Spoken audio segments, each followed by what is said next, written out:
큰 배가 항해를 하고 있었습니다. 그 배는 세계 각국에서 온 분들이 많이 타고 있었어요. 근데 배가 항해를 하다 갑자기 큰 풍랑을 만났어요. 큰 풍랑을 받아서 배가 이렇게 기울어지고 막 하니까 멀미할 걸 넘어서 사람들이 두려움에 빠지게 되었죠. 그래서 배에 탄 사람들이 각자 자기 방식대로 자기가 믿는 신에게 기도를 하기 시작했습니다. 얼마나 간절했겠습니까? 이응하니까. 솔직하게 자기가 믿는 신에게 자기가 자기 또 방식대로 제각기만 기도를 했어요. 그런데도 배는 조금 더 진정되지 않고 풍랑은 계속해서 몰아칩니다. 그래서 사람들이 점점 두려움 가운데 있는데 보니까 한 사람 기도 안 하고 있는 사람이 있어요. 그러니까 유대인입니다. 그래서 사람들이 몰려가서 얘기했습니다. 우리가 죽게 되는데 당신은 뭐하고 있느냐 기도 안 하고 빨리 기도해야 이렇게 했습니다. 유대인이 자기가 믿는 하나님한테 기도를 했습니다. 그런데 유대인이 기도를 마치자마자 풍랑이 무슨 풍랑이 잔잔해질 겁니다. 그래서 배가 무사히 항구에 잘 닿게 되었습니다. 그래서 사람들이 놀라운 거예요. 배에 닿을 때가 항구에 닿을 때 너무 놀랍습니다. 뭐가 놀랍죠? 또 궁금합니다. 뭐가 놀라고 궁금하죠? 우리가 기도할 때는 아무렇지도 않았는데 아무 일도 없었는데 저 유대인이 기도하니까 왜 풍랑이 멈추고 배가 안전하게 항해하게 됐는가? 그게 궁금해서 견딜 수가 없습니다. 그래서 사람들이 막 몰려가서 유대인에게 물어봤어요. 우리가 기도할 때는 아무 일도 일어나지 않았는데 당신이 기도하니까 이런 일이 어떻게 일어날 수가 있느냐? 유대인도 나도 잘 모르겠어. 그러면서 한 가지 생각 짚히는 게 있는데 아마 이런 것 같아요. 당신들이 기도하는 것은 각자 고향에서 믿는 신에게 각자 당신들의 방식대로 기도하는 건 아니에요. 그러니까 이제 중국 사람은 중국 신에게, 중국 사람이 믿는 신에게, 일본 사람은 일본 사람이 믿는 신에게 기도하고, 로마 사람은 로마 사람이 믿는 신에게 기도하고, 또 바벨론 사람은 바벨론 사람 믿는 신에게 기도했지 않죠. 그런데 우리가 지내온 바다는 일본도 아니고 중국도 아니고 또 바벨론도 아니고 로마도 아니에요. 그러니까 당신들이 믿는 신의 영역이 전혀 아니었죠. 그런데 내가 믿고 의지하고 기도하는 하나님은 온 우주 만물을 창조하시고 그것을 다 주관하시고 다스리는 하나님입니다.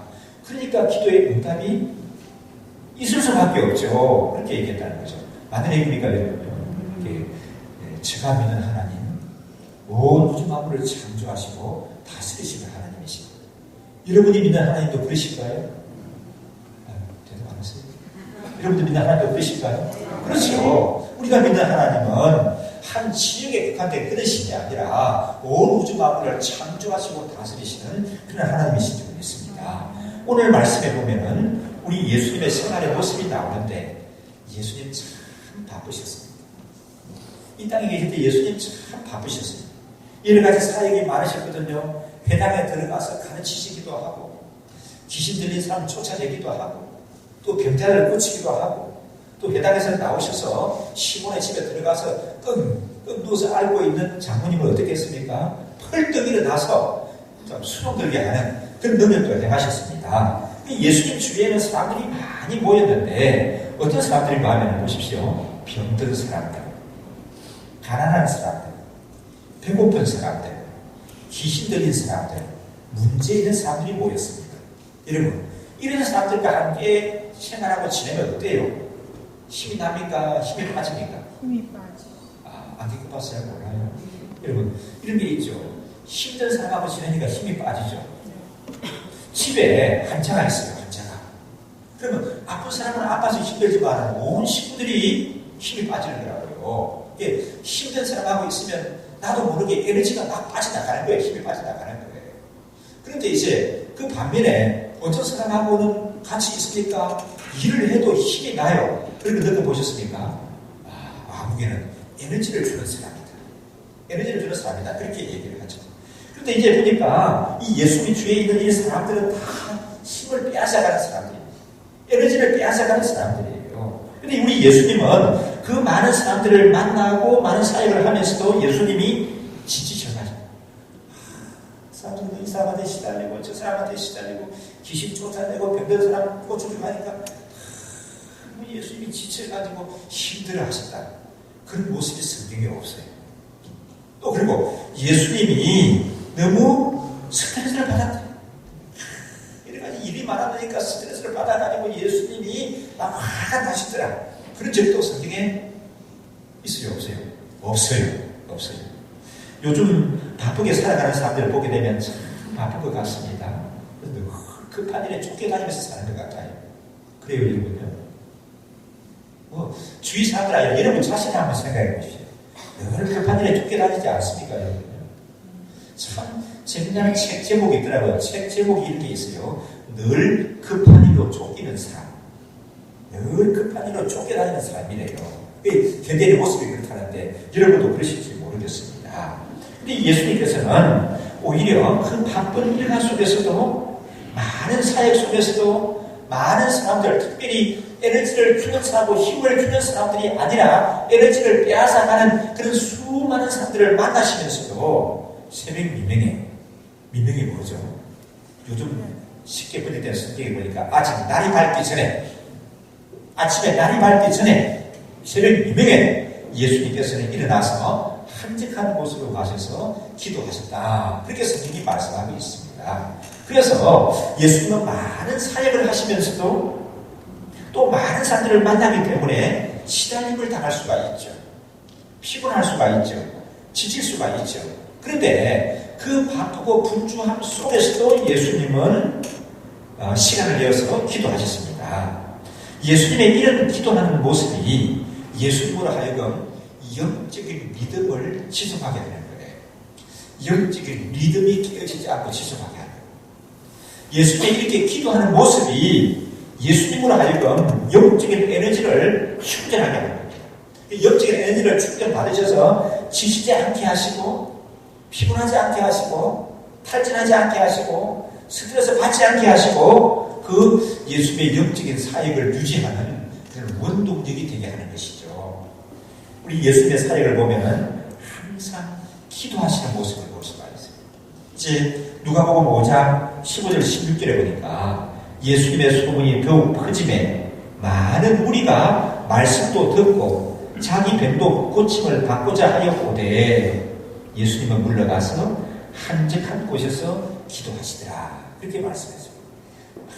사람들이 예수님을 때리면 몰려다니고 식사할 틈도 없이 주무실 틈도 없이 바쁘게 했지만은 예수님은 때때로 한적한 곳에 가셔서 기도하기를 계속하셨다고 말씀하고 있습니다.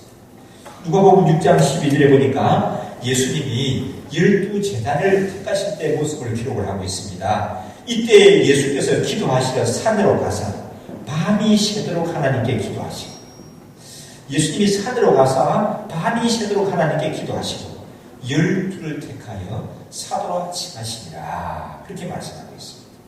또 누가복음 22장에 보면은 이제 예수님이 십자가를 지시기 전에 겟세마네 동산에서 기도하시던 그 모습을 기록하고 있습니다. 예수님께서 나가서 습관을 따라 뭘 따라? 습관을 따라서 예수님께서 나가서 습관을 따라서 감람산에 가심에 제자들도 따라갔더니 그곳에 이르러 그들에게 이르되 유혹에 빠지지 않게 기도하라. 예수는 뭘 따라 기도하셨다고요? 습관을 따라 기도하셨다. 기도하는 것이 예수님의 습관이었어요. 그리고 뭐에 빠지지 않게 기도하라?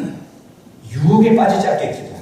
죄송합니다만 그러면 기도 안 하면 어디에 빠질 수 있다는 거예요? 유혹에 빠질 수 있다는 거예요. 기도하지 않으면 유혹에 빠질 수 있다는 거죠. 유혹에 빠지지 않게 기도하라 그렇게 하시는 거예요. 43절에 보니까 천사가 하늘로부터 내려와 예수님께 기도할 수 있는 힘을 더해야 돼요. 천사가 예수님께 기도할 수 있는 힘을 대줬다 그렇게 말씀합니다. 그리고 44절을 보니까 예수께서 힘쓰고 애써 기도하실 때 힘쓰고 애써서 기도하시니 더욱 간절히 기도하시니 땀이 땅에 떨어지는 피방울같이 되더라 그렇게 말씀했습니다.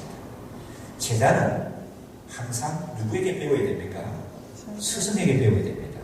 뭘 배워야 되죠? 지식을 배우는 게 아니라 그 삶을 배워야 되고 그 삶을 배워야 되고 그 사역을 배워야 되는 것입니다. 이 예수님의 제자는 항상 예수님에게 배워야 하는 거예요. 뭘 배워야 합니까? 예수님의 삶을 배워야 합니다. 예수님의 사역을 배워야 합니다. 오늘 말씀해 보게 되면은 우리 예수님의 뭘 배워야 합니까? 예수님의 사역을 배우는데 구체적으로 뭐예요? 예수님의 기도하신 모습을 우리가 배워야 할 줄 믿습니다. 그래서 예수님이 어떻게 기도하는 모습인가 하게 되면 첫째로 우리가 예수님의 기도를 배워야 되는데 어떻게 배워야 되는가 하면은 기도가 습관이 되어야 합니다. 뭐가 되어야 한다고요? 습관. 옆 사람 마주보고 얘기하십시오. 아무개님 기도가 습관이 되어야 합니다. 이해영 목사님 기도가 습관이 되어야 합니다. 여러분 인생 살아가면서 깨닫는 중요한 것이 있어요. 죄송합니다만 저도 이제 해가 지났잖아요. 그리고 또 목사로서 수년 지나왔잖아요. 저는 태어나면서부터 예수를 믿었습니다. 60년 예수를 믿었어요. 지나면서 보니까 인생 살아오면서 믿음 생활하는데 목표 투자를 생각하면서 보니까 인생 살아가는데 중요한 게 있고 그 뭔지 아십니까? 그게 중요한 게 그게 습관이에요. 습관. 인생 습관이 참 중요합니다. 그래서 저는 우리 유치원에 어린 아이들 특히 습관을 잘 길러주는 게 참 중요하거든요. 우리 학부모들이 뭘 때마다 저는 얘기합니다. 세 가지 습관이 있다. 이거 세 가지를 잘 지켜야 돼. 그러면 우리 아이들이 부모님으로서 정말 실패하지 않은 자녀 교육이 될 것이다. 어떤 분은 길에서 만났는데 저 얘기를 기억하고 목사님 그 중에 그 한 가지 그거 참 실천하기가 좀 쉽지가 않네요.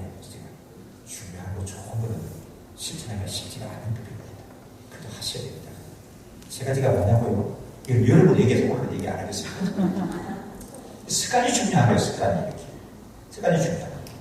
공부하는 것도 가만 보니까 저도 이제 학교를 많이 다녀봤어요. 시험도 많이 보고 공부 잘하는 사람도 가만히 관찰해 봤습니다. 뭘까 하니까 공부 잘하는 것도 여러분 습관이더라고요. 습관이 잘 들면은 공부하는 것이 힘들지가 않아요. 어떤 애들은 공부하는 게 습관이 안 되니까 시험 준비한다고 호피가 나고 밤에 잠을 못 자가지고 이렇게 밥도 안 먹을 공부가 습관이 되면 그게 안에도 공부 잘 돼요. 능률이 있는 거예요. 습관이 안 되면 공부하는 것이 참 힘이 들죠. 책상에 앉아서 맨날 책상에 앉아 있는 것 같은데 책을 보는 것 같은데 능률이 없어요. 능률이 없어요. 습관이 안 되는 거예요. 공부하는 것뿐만 아니라 우리가 성공하는 인생을 사는 것도 뭐라고요? 습관이에요. 습관. 성공하는 인생을 사는 것도 습관입니다. 내 얘기가 아니에요. 스티브 콥이라는 사람들 기억하시죠? 그분의 유명한 책이 뭐가 있죠? 그렇지 않으십니까? 스티브 콥이. 이거는 온 세계 나라 말로 번역이 돼가지고 세계적인 베스트셀러가 되었어요. 우리 한국에서도 얼마나 많이 이 책이 많이 팔렸는지 모릅니다. 스티브 콥이. 성공하는 사람들의 뭐예요? 7가지 습관. 성공하는 사람이 7가지 습관이 있다는 거예요. 이제 이 책이 온 세계 베스트셀러가 됐는데 이 스티브 콥이라는 사람이 오랫동안 성공한 사람들을 연구조사를 해봤어요. 이게 뭘까? 이 성공하는 사람들은 뭔가 특별한 것이 있는 것 같은데 그 특별한 것이 뭘까 하고 오랫동안 관찰하고 연구하고 조사하고 그랬다는 겁니다. 그러다 보니까 그렇구나 하고 한 가지 공통점이 있더라는 거예요. 한 가지 공통점. 성공하는 사람들에는 한 가지 공통점이 있는데 그게 뭘까요, 여러분요? 많은 사람들은 학벌이 좋은 거라고 얘기합니다. 여러분, 학벌 좋다고 해서 성공하는 거 아닙니다. 보십시오. 학벌 좋은 사람이라고 해서 다 성공하는 거 아닙니다. 우리나라에 임을 나는 사람을 보면은 뭐 그렇게 학벌 좋은 사람들, 대학도 안 온 사람들 수북해요, 이렇게. 그러니까 학벌 좋은 것이 성공한 게 아니더라고요. 그럼 뭡니까 또요? 탁월한 능력을 가져야 된다. 탁월한 스티브 콥이는 탁월한 능력을 가져야 성공한다고도 얘기를 안 합니다. 그러면 또 좋은 가문에서 태어나는 거다. 좋은 가문의 배경, 흔히 말하는 대로 금수저를 물고 태어나는 거다.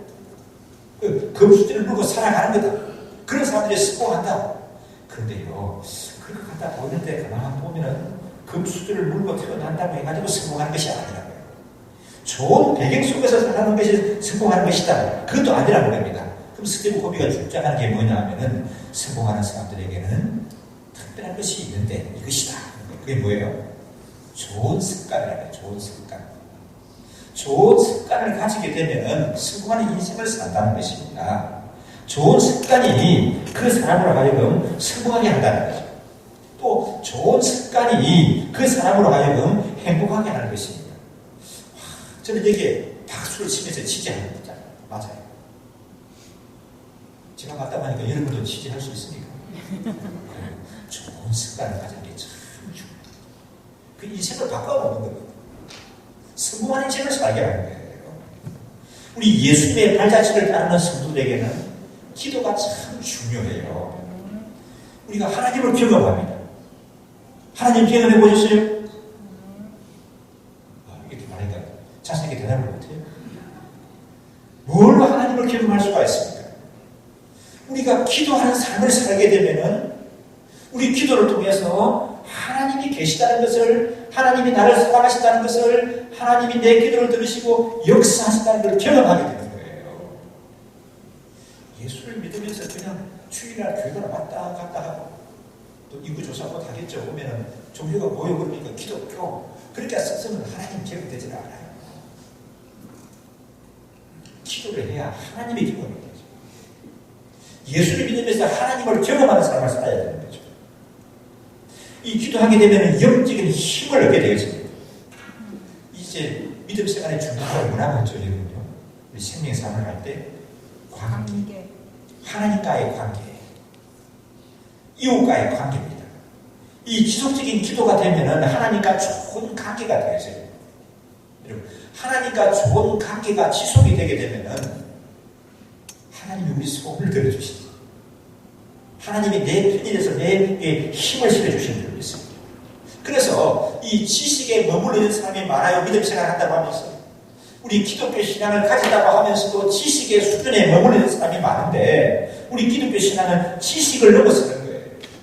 내 상식을 넘어서고 내 경험을 넘어서는 거예요. 지식을 넘어서고 상식을 넘어서고 내 경험을 넘어서 하나님의 능력을 덧입는 것이 우리 예수님을 구주로 믿는 믿음 생활이에요. 그런데 이것이 뭘로 통해서 경험이 된다고요? 기도를 통해서 경험이 되어지는 겁니다. 하나님의 능력을 덧입는 영적인 삶을 살기 위해서는 뭐가 되어야 되는 거예요? 그래서 기도가 습관이 되어야 하는 거예요. 기도가 습관이 되어야 하는 거예요. 우리가 인생을 살아야 돼 있어도 좋은 습관을 가지는 것이 너무 중요한 거 아닙니까? 그 사람을 복되게 하고 성공하게 하는 거 아닙니까? 우리가 영적인 삶을 살아야 돼 있어도 기도가 습관이 되게 되면 하나님의 능력을 잊게 된다는 거예요. 여러분, 기도하는 것이 힘들어요, 쉬워요? 기도하는 것이 힘이 들어요, 쉬워요? 기도가 습관이 되면 기도가 어렵지가 않습니다. 기도하는 게 재미가 나요. 매일 기도하는 쏠쏠한 재미가 있습니다.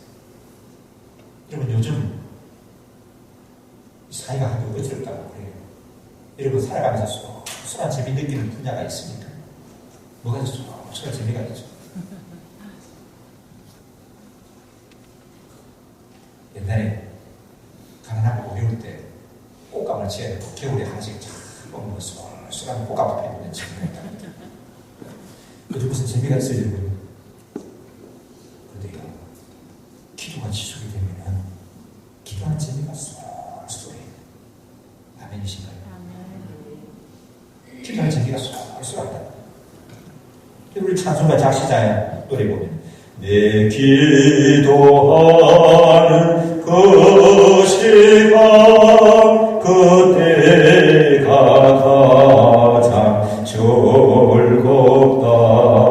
이 세상 근심 걱정에 얽매인 나를 부르사 내 진정 소원 주 앞에 만나지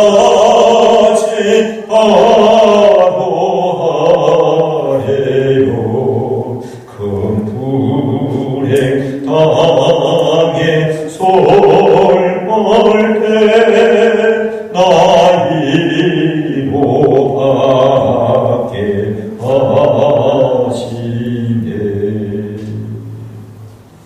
기도하는 기쁨이 있어요. 기도하는 쏠쏠한 재미를 경험하시고 없는 사람이 누가 있겠습니까? 그럼 대통령이 거짓 걱정이 없겠습니까? 우리나라 최고 실수라고 했던 최악무게가 여러분 거짓 걱정이 없겠습니까? 거짓 걱정 없는 사람은 아무도 없죠. 내가 기도하게 될 때 근심 걱정의 은혜인 나를 어루만지시소. 어루만지시소. 내 진정 소원을 주님 앞에 아뢰게 되면 나에게 이루함을 주시고 평안을 주시고 기쁨을 주신다고 말씀하고 있습니다. 사도행전에 보면은 베드로와 요한이 나이가 40세 정도 되었습니다. 이 사람이 얼마나 불쌍한 인생을 살았는지 태어나면서부터 안진병으로 태어났습니다. 40년 동안 하는 일이 뭡니까? 성전 앞에서 지나갈 사람한테 한 푼 주십시오. 한 푼 주십시오. 그래가지고 안진병으로 살아가는 참 불쌍한 인생이 있었어요. 근데 이 사람이 또 이렇게 지나가니까 괜찮은 사람이 지나가니까 좀 인적이 있어 보이는 사람이 지나가니까 한 푼 주십시오 하고 손을 내밀었는데 오늘 내기가 나는 당신이 원하는 통장은 금이나 은을 하나도 가진 것이 없어. 그렇지만 내가 가진 것을 당신에게 주노니 나사렛 예수 그리스도로 일어나 그러시지 않고 이 안진뱅이의 손을 잡으면 펄떡이 잠깐 당기니까 안진뱅이가 40년 동안 태어나면서 안진뱅이로 살았는데 펄떡 일어나서 어떻게 해요? 앞으로 아동부 애들이 노래하더라고요. 그런 뛰어내 찬양에 와 팔짝팔짝 뛰어도 보고 걸어도 보고 쪼그려도 보고 그게 되는 거예요.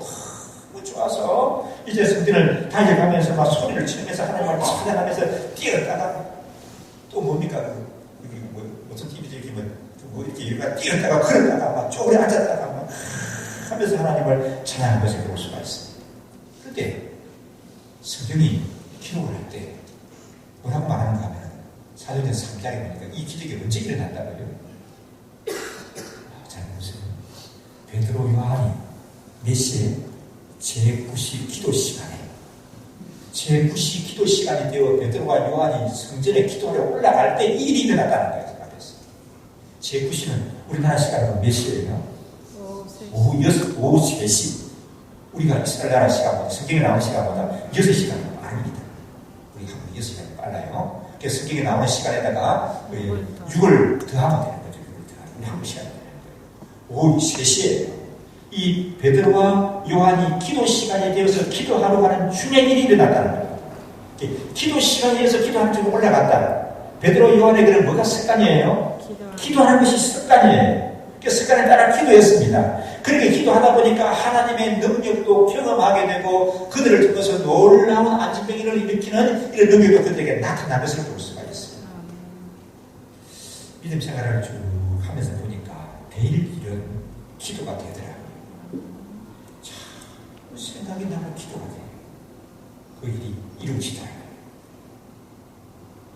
어떤 사람은 그를 위해서 참 아픈 그를 위해서 기도가 되죠. 어떤 때는 기도가 되지 않으면 자전거 타고 가다가도 기도가 되죠. 어떤 때는 수영을 하는데 물속에 들어가서 잠수하다가도 그 사람이 생각나서 기도가 되죠. 하나님이 낫게 해주시더라고요. 이루어주시더라고요. 근데 여러분 안 될 일은 기도가 안 되죠. 까마득하게 잊어버리고 기도한다고 하는데도 자꾸 기도가 안 되죠. 유명한 말이 있습니다. 가장 좋은 것은 뭐 후에 온다고요? 기도 후에 올 겁니다. 하나님이 가장 좋은 것을 주실 때 기도 후에 주시는 거예요. 기도 후에. 가장 좋은 것은 기도 후에 올 겁니다. 다니엘서 1장에 보면은 기도하는 사람 다니엘의 모습을 볼 수가 있습니다. 이 다니엘은 성공한 사람의 대표적인 모델입니다. 세상에 성공해도 이렇게 성공할 수가 있을까? 다니엘처럼 성공할 수가 있을까 생각이 돼요. 다니엘은 그 죽은 유다 나라가 멸망을 당했습니다. 우상 숭배에 빠지다가 그 찬란하고 아름답던 예루살렘 성전도 불타고 다 무너지고 예루살렘 성전에 있던 많은 그릇들도 다 바벨론 나라가 가지고 빼앗아가게 됩니다. 그때 쓸만한 사람들 또 남겨놓으면은 바벨론 정부에 좀 이 반란운동을 일으킬 수 있는 그런 사람, 취미가 보이는 사람들, 똑똑한 사람들은 쓸만한 사람들은 다 바벨론을 포로로 잡아갔습니다. 그때 누구 잡혀갑니까? 다니엘도 잡혀갔습니다. 그런데 놀랍죠. 나라가 망하고 포로로 다니엘이 잡혀갔는데 그 바벨론의 느부갓네살 대왕의 눈에 다니엘이 든 거예요. 다니엘은 이스라엘 나라 있을 때보다도 더 대우를 받으면서 출세하면서 바벨론에서 살았습니다. 그런데 그 바벨론의 느부갓네살 임금이 돌아가셨습니다. 그 아들 벨사살이 왕이 되는데 벨사살 때에도 다니엘은 참 귀하게 쓰임을 받아요. 그 쓰임을 받습니다. 그리고 그 바벨론 나라가 메대 파사에 의해서 멸망합니다. 그럼 어떻습니까? 그 바벨론에서 행세했던 유명한 사람들은 다 죽거나 종이 되거나 노예가 되는 거 아닙니까? 근데 바벨론은 메대 파사에 가가지고는 어느 정도 되는 거면 다리오 왕의 눈에 들어가가지고는 다리오 왕 다음으로 그 나라에 힘 있는 사람이 되십니다. 있는 사람이 되십니다. 우리 요즘 보면 그런 사람이 있지 않습니까? 정권이 바뀌었는데 전에 정권에서도 장관을 했어요. 또 새로운 정권에서도 장관을 합니다. 그럼 뭐라고 말합니까? 와, 그 집안은 가문이 트인 집안이다. 무슨 복을 타고 나가지고 정권이 바뀌어도 장관을 두 번을 하고 있나? 다니엘에 비하면 이거 뭐라고요? 아무것도 아니에요. 다니엘은 자기 나라가 조기 멸망당했습니다. 정권의 포로로 끌려갔습니다. 그 나라에서 중용이 되죠. 임금님이 바뀌었습니다. 더 중용되죠. 아예 그 나라가 멸망을 당하고 다른 나라가 세워졌습니다. 근데 그 나라에서는 더 귀하게 쓰임받는 다니엘의 모습을 볼 수가 있습니다. 여러분, 이런 다니엘의 비결이 뭘까요? 다니엘의 비결이 뭘까요? 다니엘서 6장에 보면은 그 비결을 말씀합니다. 다니엘이 아주 다리오 왕의 총애를 받고 다니엘이 말하면 이방 나라 왕이 다 받아들이는 거예요. 막 무릎을 치면서 반복을 하면서 그걸 신뢰를 하는 겁니다. 그렇게 쓰임을 받았게 되었습니다. 그러다 보니까 누구도 신뢰할 수 있습니까? 인간들을 모일 때는 마찬가지예요. 우리나라나 바벨론 나라나 메대 나라나 다 마찬가지예요. 배합하는 사람들이 있습니다. 배가 아파가지고 그렇게 되는 친구들이 있어요. 어떻게 하든지 다니엘을 모함해가지고 끌어내려야 되겠는데 틀어서 먼지 안 하는 사람이 있겠냐 하고 다니엘을 틀어봤어요. 근데 다니엘은 먼지가 납니까 안 납니까? 먼지가 안 나는 사람이에요. 아무리 고투를 잡으려고 틀어도 다니엘은 먼지가 나지 않아요. 그래서 이걸 포기해야 되나 하고 있는데 다니엘이 뭐가 보이는가 하면 다니엘은 하루에 10분씩 기도하는 시간을 정해놓고 기도하는 사람이었어요. 책을 물고 늘어지면 되겠다. 그래가지고 이 나쁜 사람들은 또 나쁜 쪽으로 머리가 잘 돌아갑니다. 좋은 쪽으로는 머리가 안 돌아가요. 나쁜 사람들은 나쁜 일을 하는 쪽으로 머리가 배색하게 돌아갑니다. 이런 법을 만들자. 우리나라 다리오 왕에는 누구에게도 기도하지 못하게 하죠. 기간을 정해놓고. 그 기간에 기도하는 사람은 어떻게 하느냐? 그냥 굶주린 사람 불 속에다가 집어넣는 걸로 그렇게 법을 만들자. 그래가지고 이 법안을 입양을 해가니까 다리오 왕이 그만 좋다 하고만 사인을 하고 말았지. 제가 하고 말았습니다. 성경에 보면 그게 왕의 도장을 그냥 옥새를 확 찍어놓고 말았습니다. 허락을 할 거예요. 자, 그랬는데 다니엘이 어떻게 했는가? 다니엘서 6장 10절에 말씀합니다. 다니엘이 이 조서에 왕의 도장이 찍힌 것을 알고도 자기 집에 돌아가서는 이 밤으로 올라가 예루살렘을 향한 창문을 열고 전에 하던 대로 하루 세 번씩 뭐 하던 대로? 전에 하던 대로 하루 세 번씩 무릎을 꿇고 기도하여 그 하나님께 감사하라.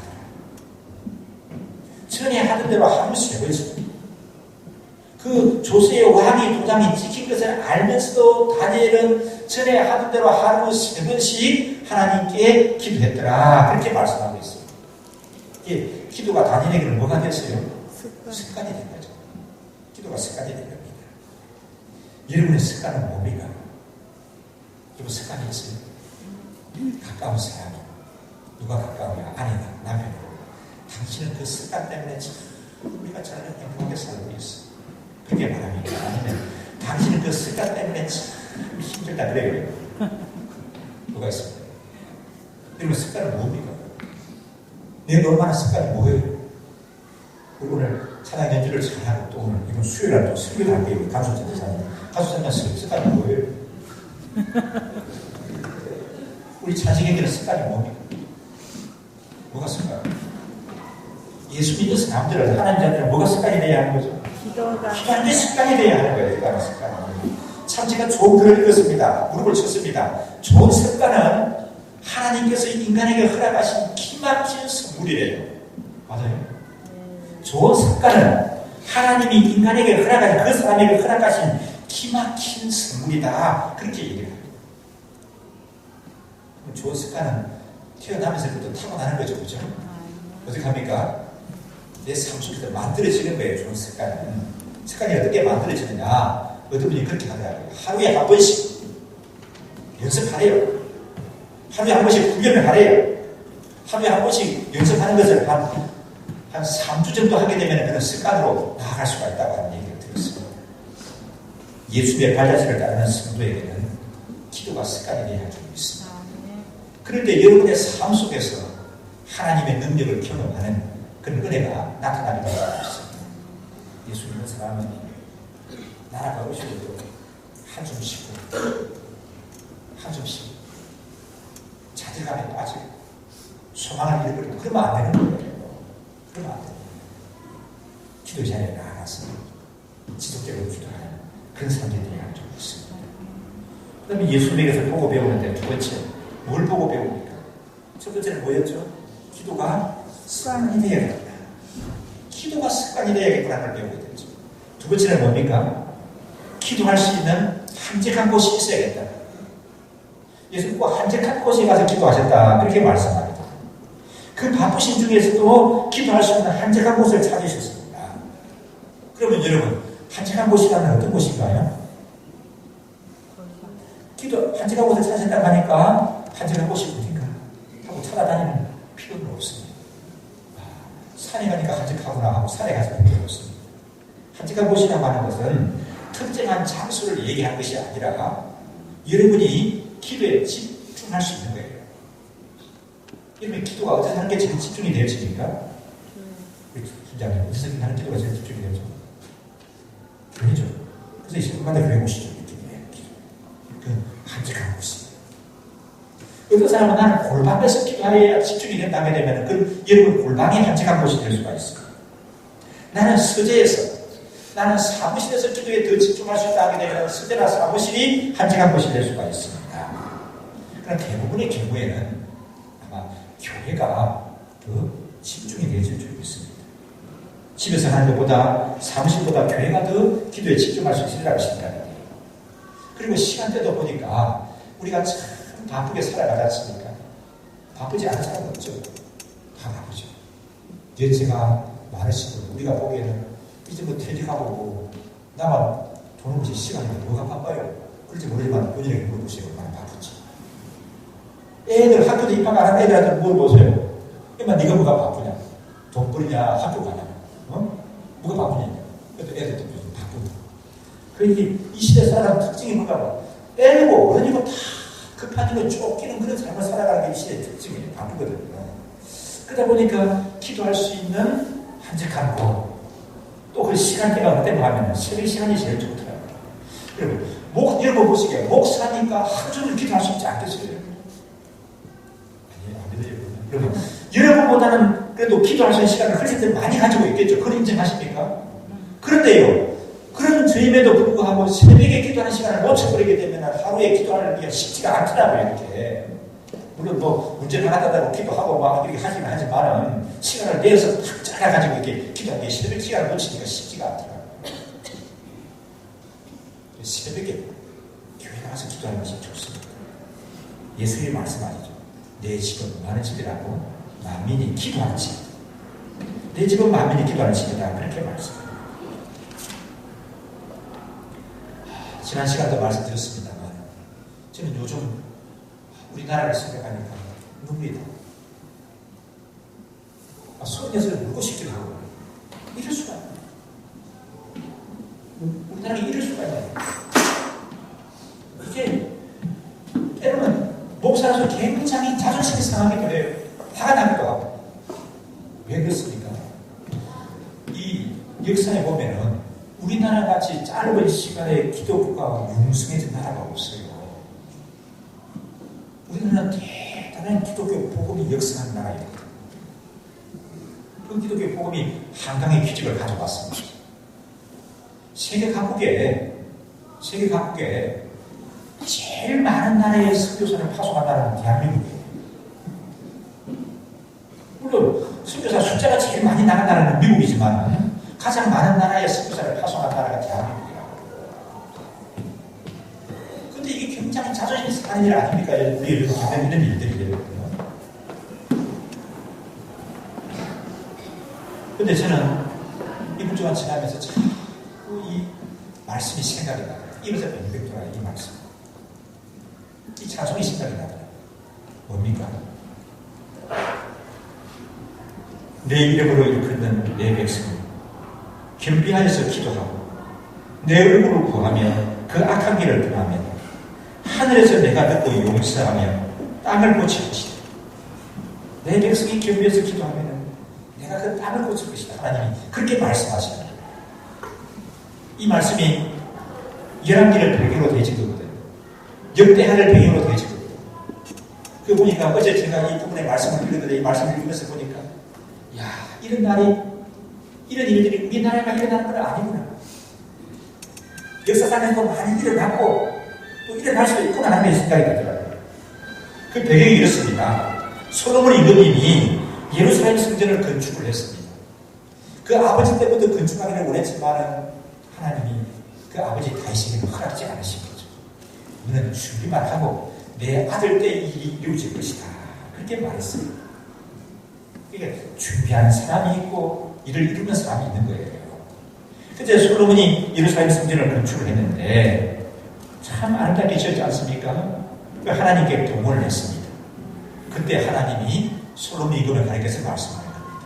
예루살렘 성전이 지어져서 하나님께 동원했거든요. 그때 내가 이미 내 기도를 들었고 이곳을 택하여 나에게 제사를 성전을 삼았으니 혹 내가 하늘을 닫고 비를 내리지 아니하거나 혹 메뚜기들에게 토산을 먹게 하거나 혹 전염병이 내 가운데 유행하게 할 때 내 이름으로 일컫는 내 백성이 그들의 악한 길에서 떠나 스스로 낮추고 기도하여 내 얼굴을 찾으면 내가 하늘에서 듣고 그들의 죄를 사하고 그 땅을 고칠 것이다. 이제 이곳에서 하는 기도에 내가 눈을 들고 그 귀를 기울이니 내 눈과 마음이 항상 여기 있으리라. 그렇게 말씀합니다. 또 그 말씀을 읽어보니까 이렇게 말해요. 이 백성들이 범죄해서 나라가 망하게 되고 정권에 끌려갔습니다. 정권에 끌려갔는데 거기서도 나 여호와 하나님을 찾고 겸비해서 기도하게 되면 내가 그들의 죄를 용서할 것이고 그 땅에서 그들을 돌이켜서 그 고향으로 돌아오게 할 것이다. 그렇게 말씀하는 거예요. 나라에 어려움이 있고 기근이 있습니다. 전염병이 나옵니다. 악한 일들이 일어났습니다. 그런데 낙심하지 아니하고 하나님의 사람들이 겸손히 주의 전에 모여서 겸비해서 하나님의 찾고 기도하고 하나님 회개하고 나아가게 되면 하나님이 그 땅을 용서하시고 그 시대를 용서하시고 그 시대를 고치고 그 백성을 고쳐주실 것이라고 하나님이 약속하셨어요. 내 이름으로 일컫는 내 백성이 겸비하여 기도하여 내 얼굴 구하며 그 악한 길 떠나며 하늘에서 내가 듣고 용서하며 땅을 고칠지라. 내 백성이 겸비에 기도하며. 우리 피아노 반주에 맞춰서 함께 생각하면 좋겠습니다.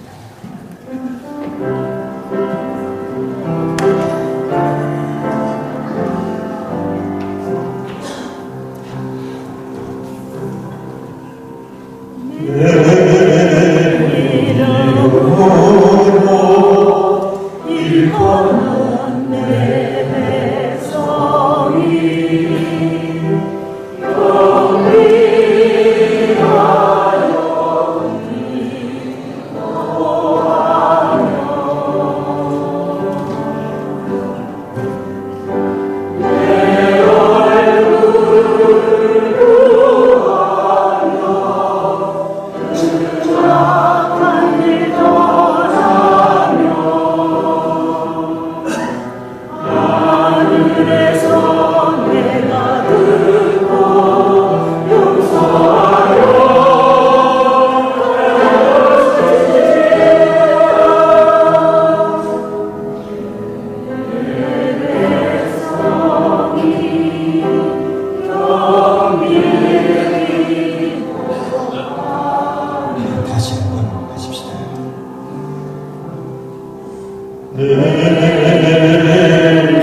이름으로 일컫는 내 백성이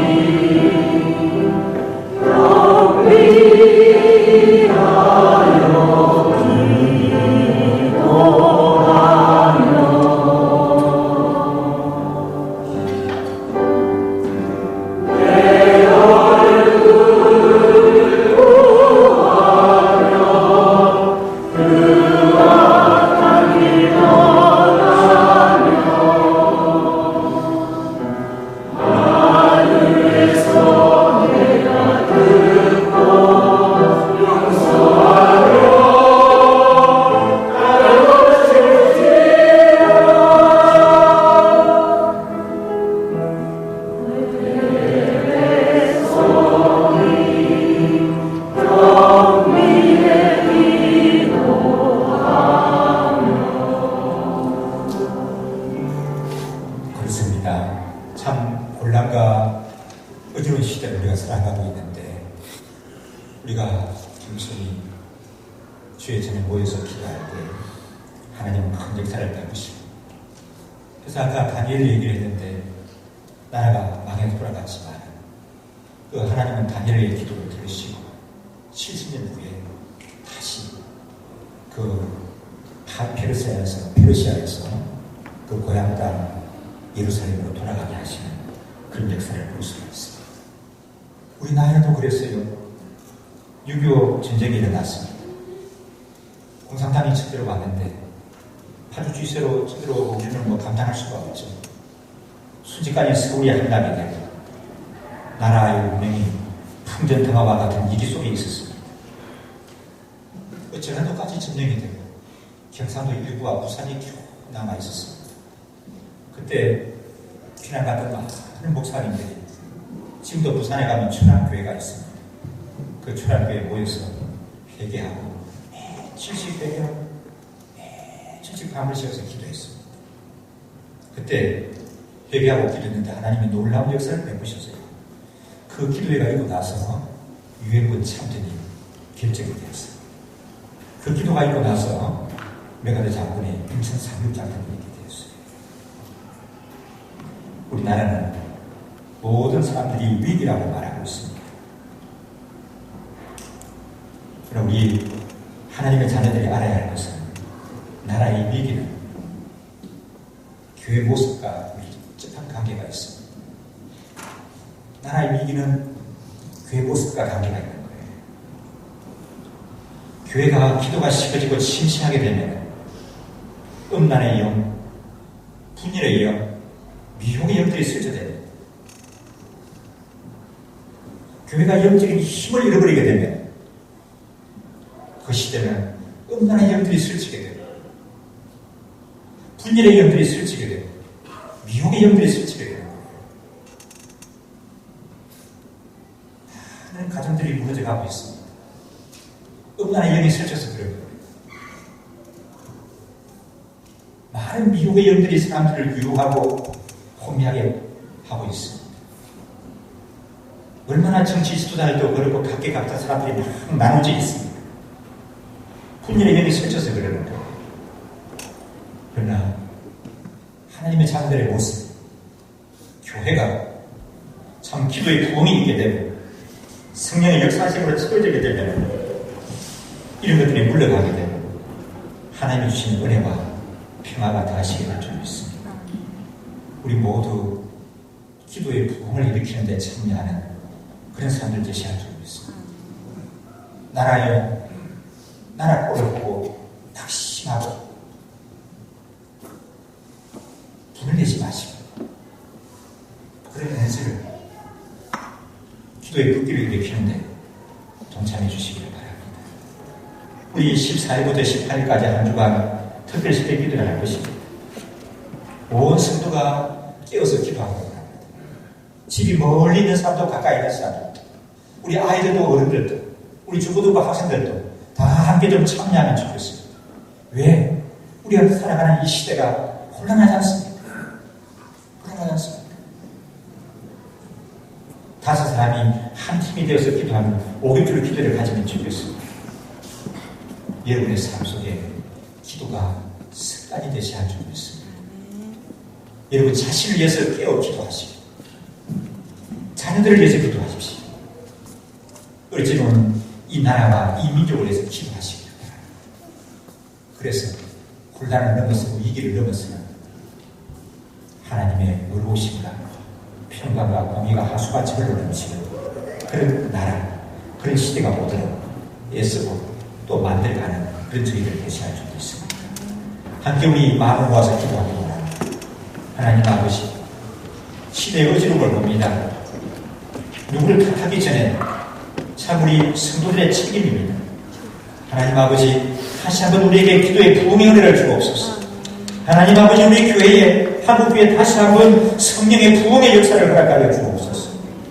하나님 아버지, 기도가 우리에게 습관이 되게 하시고 참 한적한 곳에서 날마다 기도하는 그런 우리의 삶이 되게 하여 주옵소서. 그래서 내가 하나님의 능력을 경험케 하시고 또 이 시대를 치유하고 건지는 그런 은혜가 있게 도와주시옵소서. 함께 우리 합심해서 기도합니다.